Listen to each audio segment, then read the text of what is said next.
All right, it's that time. On the other video, we split and hollowed out this piece that is a replica of an older piece that was done in air dry clay. I wanted a larger piece, a similar piece, but it's going to be kiln fired. I'm sorry that I can't speak, you guys. And we're moving along at a steady clip. So we've hollowed out that one part. And now it's time to go in and hollow this out. So I'm making my barrier line here. I just had to grab that because when I went to press, I felt it falling over, and we don't want that.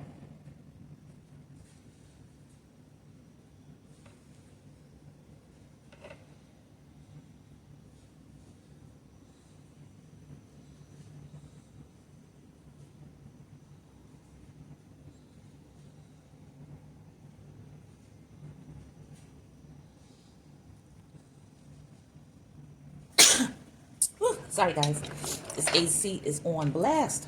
So I'm gonna hold it at the base just so that it doesn't, go back like that. So I'm just keeping my hand right behind here and going to work with the hollowing, and I hush now.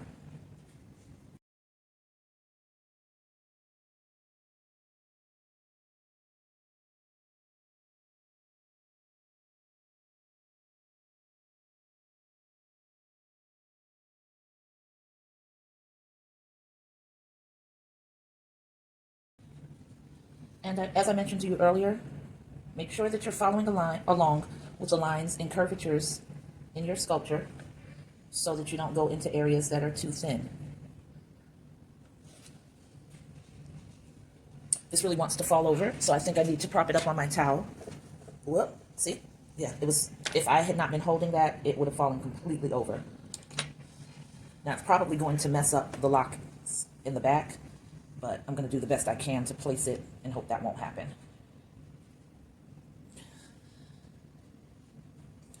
So I'm actually holding it sort of by the locks right now to keep it from bending in too much.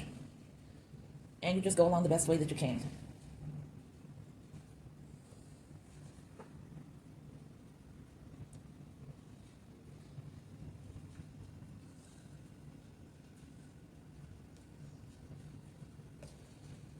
And constantly check the wall thickness with your fingers to make sure that you're not going in too deeply on an area where you don't need to go in deeply because you might punch through to the other side, or you might make it too thin and end up inadvertently promoting spots that are going to be vulnerable to cracking and or explosions once inside the kiln.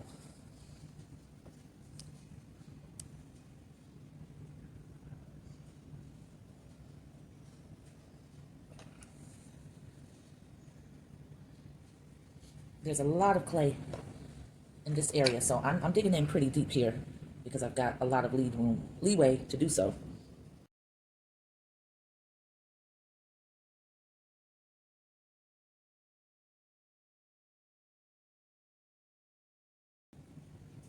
Okay, right here, I've gone in too thin. Trying to make it so that you can see what I'm talking about.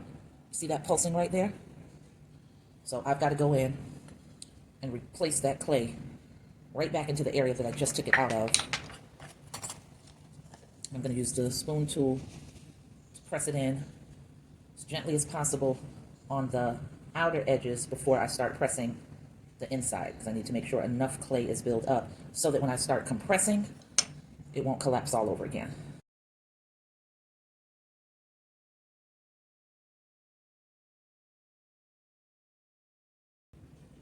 All right, and I've tightened that area up just that quickly. It's fortified again. I'll compress a little bit more. And I'm just smoothing and blending it up into the soft clay on the inside so that that repair works the way it's supposed to.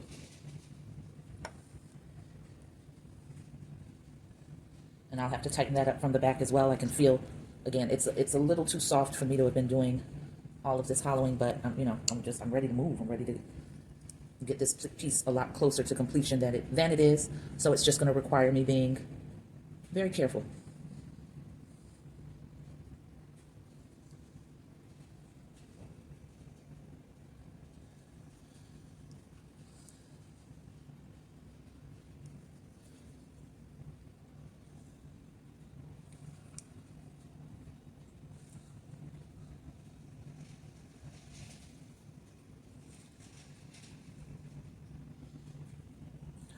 Gotta gently handle this. Pick it up. That's the part where I compressed the clay in, and it's looking raggedy right there. Can you see that area? So I'm just taking and smoothing it very gently with this tool and getting it back right. And I don't think I have too much to worry about.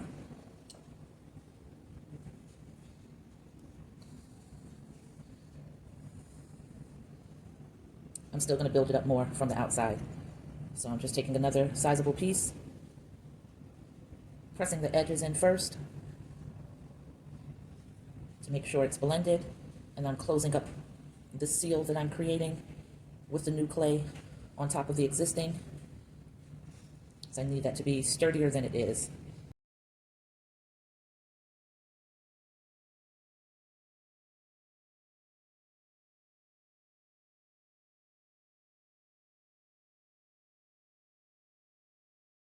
Into this crown area where his wicks start,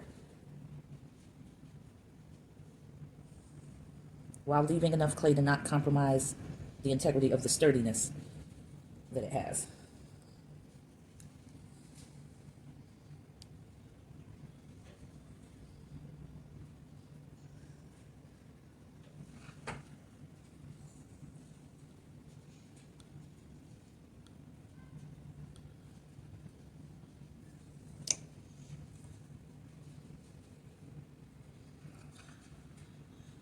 It's really difficult for me to gauge with my fingers how close I am to the back.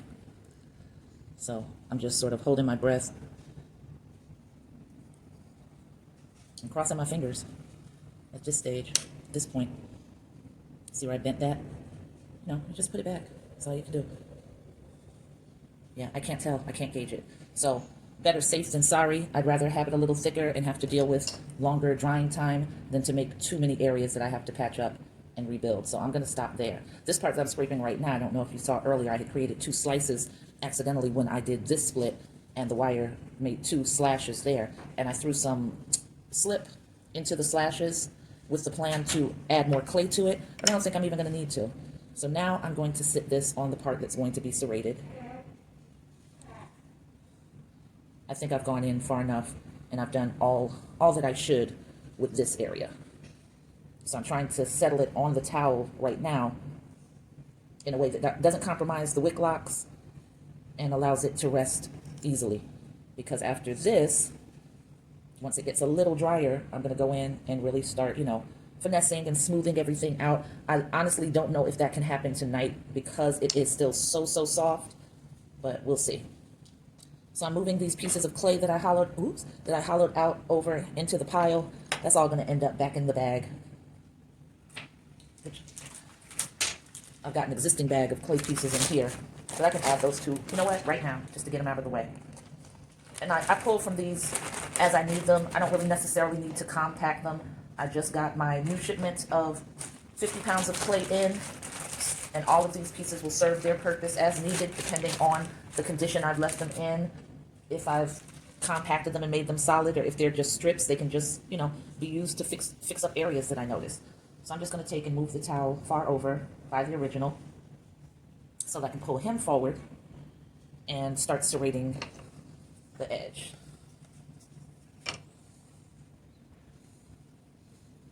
All right, so that's what we're working with there. And I'm not going to be using the fork because I don't need the deepest grooves in the world. I just need for this to be serrated. So let's go right in and get that taken care of.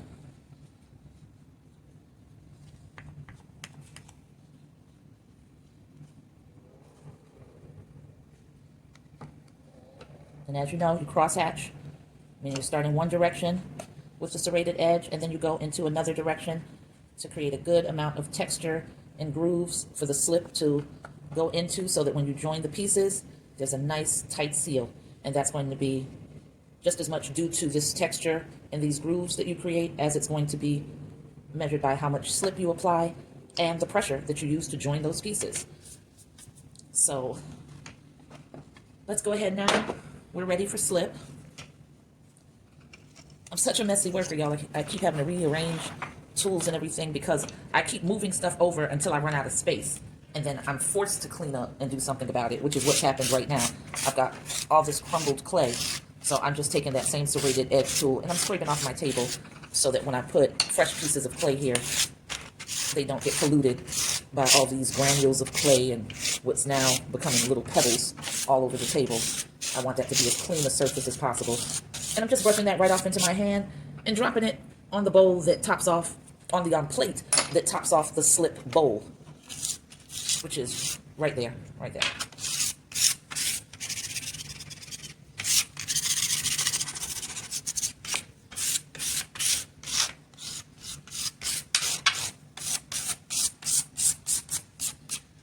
Okay, so now I gotta clean off this tool. It's a mess, as you can see, because I told you I don't usually clean as I go along. I clean once I need a tool, and by that time clay has dried up on it.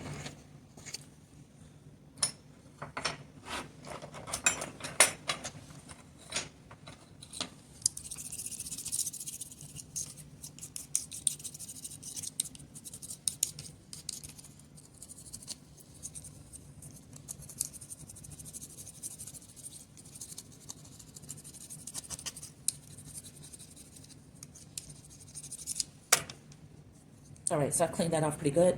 And now I'm going to use the back of this tool and generously apply slip all around.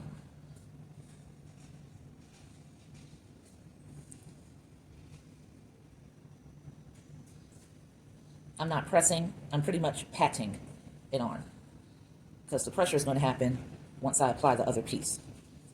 I don't want to press and then get rid of the grooves. I want this slip that I'm applying right now to just organically slide into those grooves.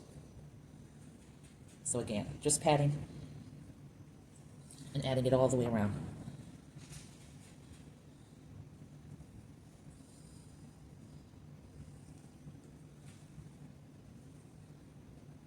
I'm working at an awkward angle right now because I don't have this on the turntable.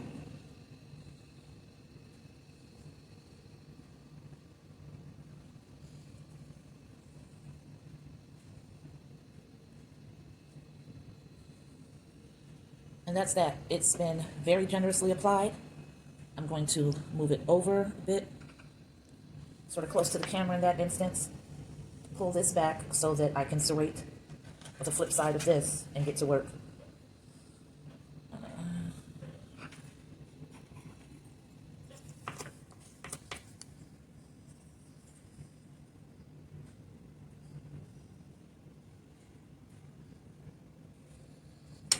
That was just a quick little bit of repair that I did. So again, because this piece is thin and this is heavier, I don't want to lift from here because it's just going to bend that. I want to lift more so from beneath here. And the towel gives me the leeway to do that. So I'm just going to flip it over a bit, turn it on its side because I think that's the best angle to approach this from at this point, and serrate this edge too.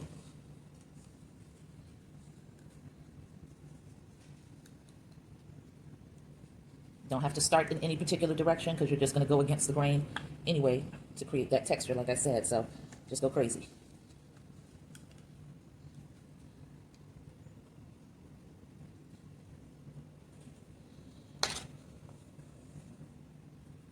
You know, in earlier videos, I said I normally don't apply slip to both pieces, but I need this to be a really strong seal that's not going to come apart as it starts drying. So more slip can't hurt. I just need to make sure I apply adequate pressure.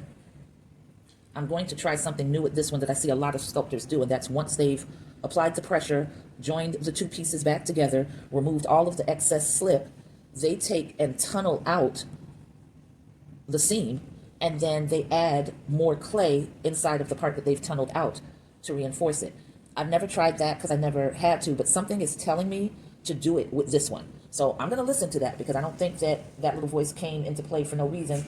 And at my big age of 56, I keep telling myself, yo, listen to your first mind. When you get that little, nagging instinct, don't be so quick to question it and dismiss it. Just go with it. So that's what I'm going to do because that's what it's telling me to do.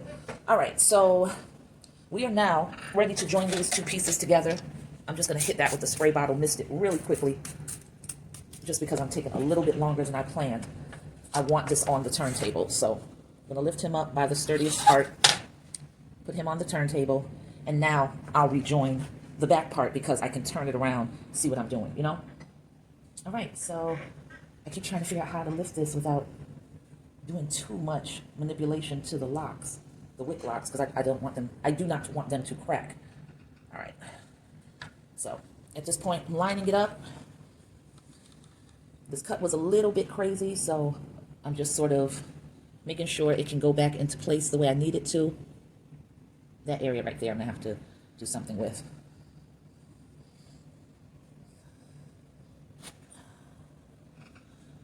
Yeah, this is a challenging rejoining here. I think I need to pull this back a little. All right, so you watched the goofiness. Yeah, the absolute freaking goofiness. I almost cursed, but I don't know if kids are going to be on this channel. I forgot that this top part was so heavy, and pulled away and made a good little amount of mess. But I'm not worried because I caught it. Had it hit the hard area, you know, it wouldn't have been irreparable, but it would have been a pain, definitely a pain. So I'm just trying to put these pieces back together and unite them. And it's hard, but we're gonna get it. There's so much slip sliding out that it's making my fingers really messy. So I gotta go in here and use a tool to see my way through better than I'm doing right now. And right now I'm not doing real good.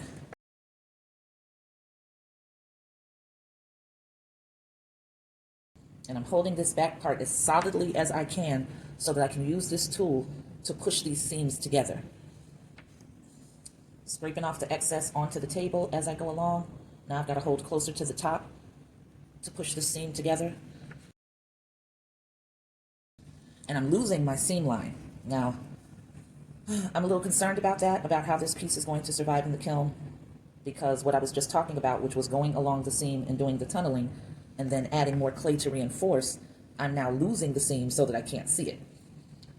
But I know approximately where I put this. So what I'm gonna have to do is just guesstimate and press more clay all along that line, completely around.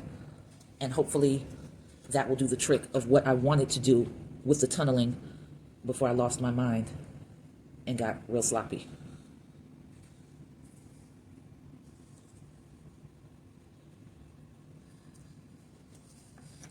Ooh, the edge of this desk is a mess right now. Got so much slip. So I'm wiping it. You can't see it on camera, but you might be able to hear the scraping. I'm just trying to clean up an area. Okay.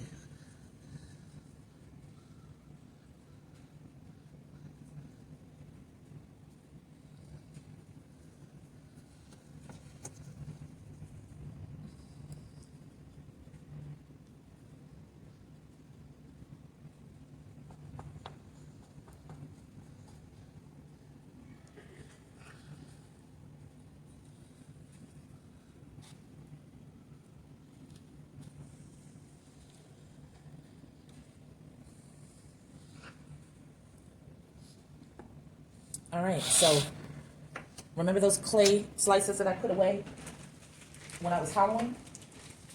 And I told you that, you don't always have to compact them into a block or a tube or a circle, because sometimes you need them just like they are.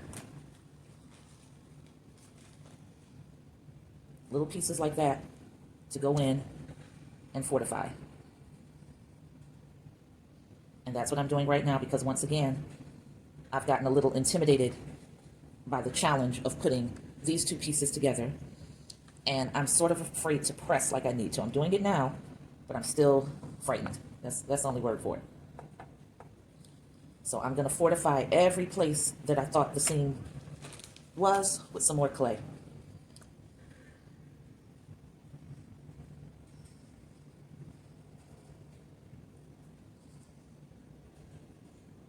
Now, I'm not applying it on so thickly that it's going to alter the overall structure or shape of what I've created, but enough so that this clay memory will be altered to fit my needs and not remember that crack, because all of it's the same moisture and it's being refortified with clay pieces that hopefully will seal right into that the way that I need it to.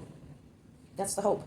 Again, none of this is stuff that I'm knowing. This is just me logically thinking about what would likely happen when you're faced with these challenges and you have to figure it out on your own based on how you've been sculpting in the past and what has gone on with previous pieces.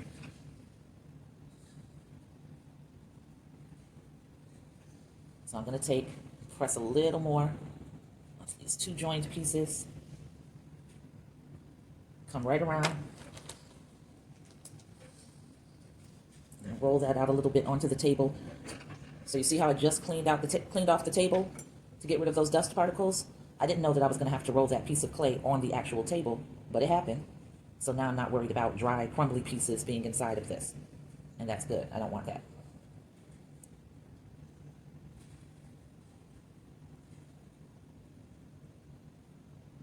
So I'm just taking and reworking the clay right into the seam where the two parts were joined.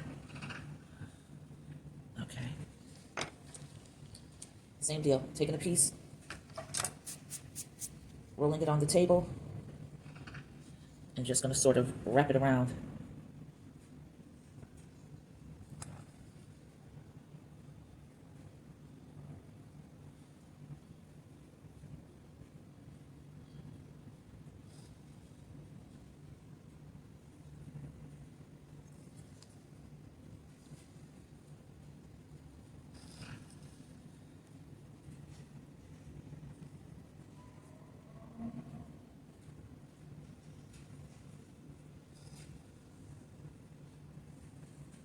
And again, because all of this clay is to a degree at the same moisture consistency, I guess the word would be, I'm not worried about serrating it. It's blending in nicely. Moist clay, well, this moist clay has sort of a sticky component to it that allows it to join to what's existing without too many problems. So now what I've got to do is just make sure that the way I'm holding it, I'm not making it lopsided. So I'm just taking my fingers and sort of pressing in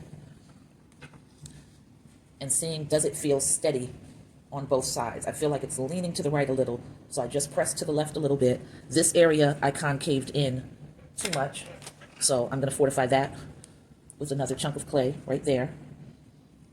And that's playing into the seam line. I can see this seam line right here. So I'm just adding the clay into that and pressing gently but firmly so that it's sticking to the existing clay.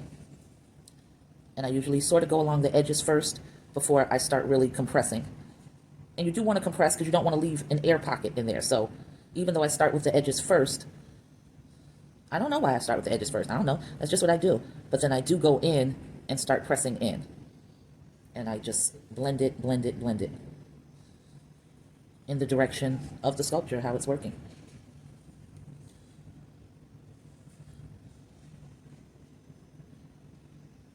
Right here, I'm just doing sort of a wiggle technique. I'm wiggling the clay upward. And that's more of me just making sure that I'm compacting that area of clay while rebuilding up the part that I accidentally made too concave. I also dented his cheekbones. So I'm going to go in, press that clay in, using a press and sort of twist motion, just to make sure that I'm compacting it well. And pulling along and forward, and now I'm smoothing downward to follow along the line of his cheekbone structure.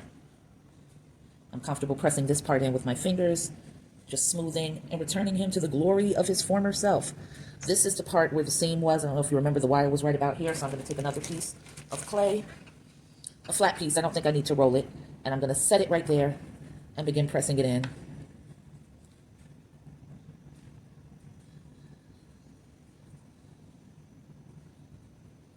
Now, you might be wondering, well, yeah, you're doing all this fixing on the outside, but if the seams are not aligned on the inside, what does that mean for your sculpture?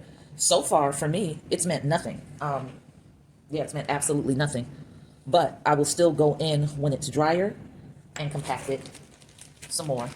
But right now, like I said, it's too soft. I'm working with it at a really soft state that's not ideal. I should have uncovered it the second I got home, because I have a tendency to veg out for hours before I actually start working.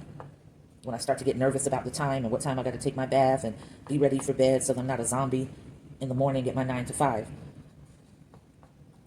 So that's what I should have done. I didn't do that. So now these are the challenges I'm dealing with as I try to make this happen.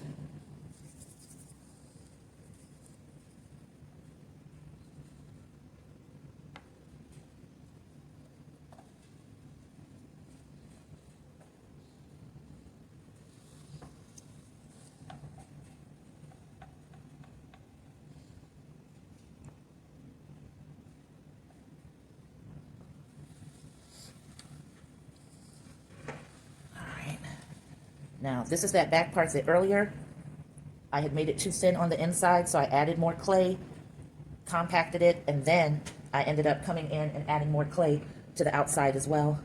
Not worried about finessing this, even at this stage. I'm still worried about just making sure that the balance is correct, that I'm not creating something that's going to topple over or sit unevenly.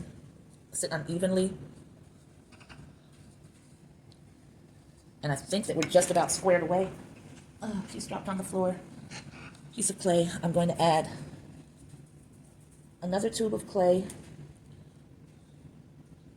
right along what I still think, yep, definitely a seam line because I just opened it up. That was that little weird area.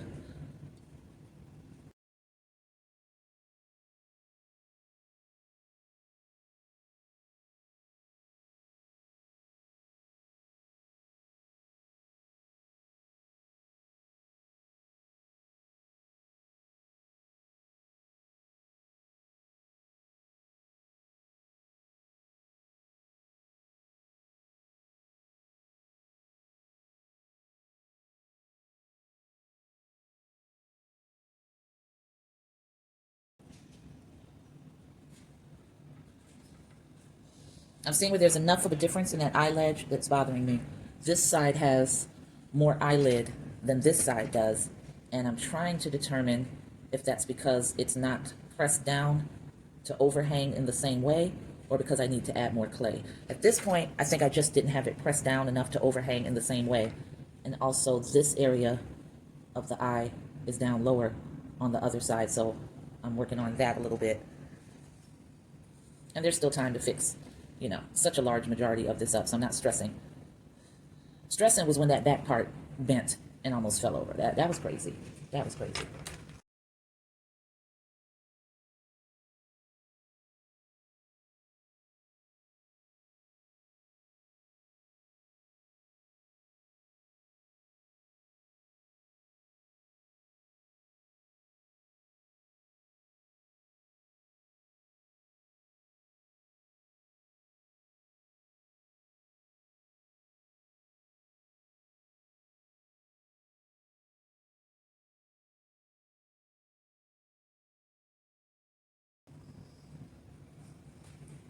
I'm using this larger tool to press downward because when I had to lift this up, and particularly when it lost balance and almost snapped in two, falling backwards, it lifted that part up so much that it's this noticeable gap.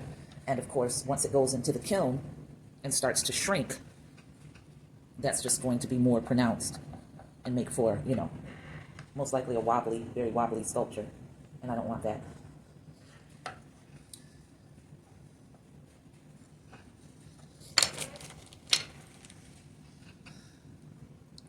This side is more concave, so I'm building it up with some more clay to get it to have more of a symmetry with the other side. So I'm just pressing in and blending up. And I don't worry about using too much clay. Always better to have too much and then be able to chisel away or scrape away excess than to have too little and have it start drying, and now you're trying to add dry clay onto wet and it's just not working as well as you'd like, and you have to use so much more slip. All of that I don't want.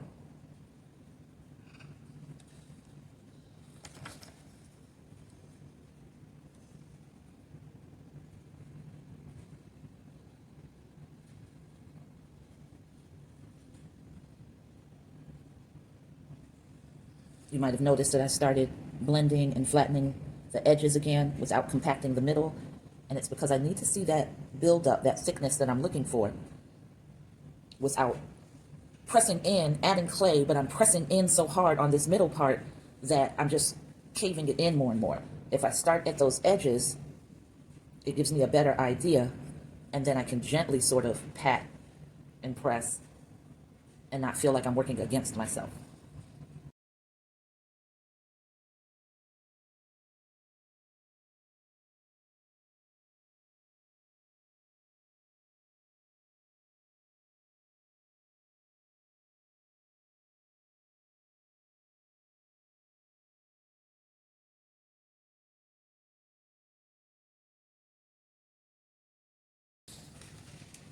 Right now I'm just doing a little difficult to see from your end compacting of these joined wicks.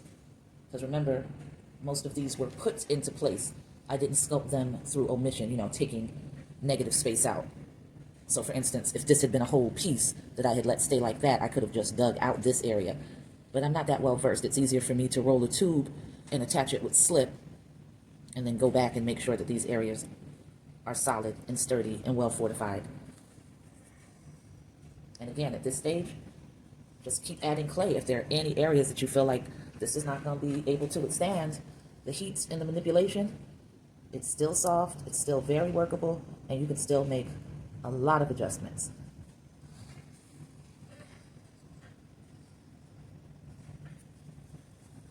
Yeah, he's looking real good. He's still rough, but he's looking real, real good. And I'm very excited to get to the point where I can attach the beard and bring that out beautifully. And that's going to be attached pretty much from this point. I'll probably end up bringing some into this triangular cutout and leading it out from there. So I think this is a safe stopping point. It has been 58 minutes and 10 seconds. So I'm trying to get real good about making sure to record my time because I work like I have ADHD. So I jump up and walk away. After about an hour, I always want a break. And then when people come to you and they ask you, well, how long did it take you to make that? I never know because I would need to comprise a cumulative answer because I don't sit and sculpt for 6 hours straight or for 3 hours straight. And, you know, now that I'm doing videos, it hasn't helped that I have to worry about, is there enough charge on my phone to take care of this if I'm not ready to go to bed just yet, put it on the charger because I still have to edit the video. So that's always in the back of my mind. So that plays more into me needing an every hour break. But you know, at the end of it, when I go back and look over the YouTube videos for a piece like this, where you were on this journey with me from the very beginning, when I started it, I can just add up those times. And now I know, okay, well, cumulatively, it took me 6 hours, or it took me 8 hours, or it took me, you know, 3 days in total to finish this piece. And, you know, it's good to know those things so that you can see any changes in your development. How are you improving? Are you getting faster? Are you still just as efficient while you're getting faster? Or are you getting faster and having a lot more go wrong because maybe you need to slow it down and maybe you need to go back to, you know, taking several hours to work on something instead of trying to make the goal how quickly you can finish it, especially if you realize a lot more pieces are not surviving the kiln. So I'm going to move this towel out of the way. Again, this video really stopped at 58 minutes and 10 seconds. I'm just still talking because that's how I do. So turning this around. Remember, it was split up here. It was fortified with more clay so that hopefully that split doesn't become a problem. But it's hollowed out on the bottom, so I will be able to flip this upside down when it's in much tougher condition. And I'll be able to compact it from the inside and fix up those seams and fortify those seams from the inside because they've already been reinforced from the outside. And I don't really think I'll have any problems with this piece. I really don't. I think that it's going to come out beautifully. I want you to wish that for me. Definitely always send all the good vibes and energy my way in this sculpting journey because I intend to be regarded among the greats. And in order for you to meet that, such a lofty goal, you have to be about it. Like you have to always be working on your craft, thinking about how you can refine your craft, study yourself, and make sure that you are your toughest critic.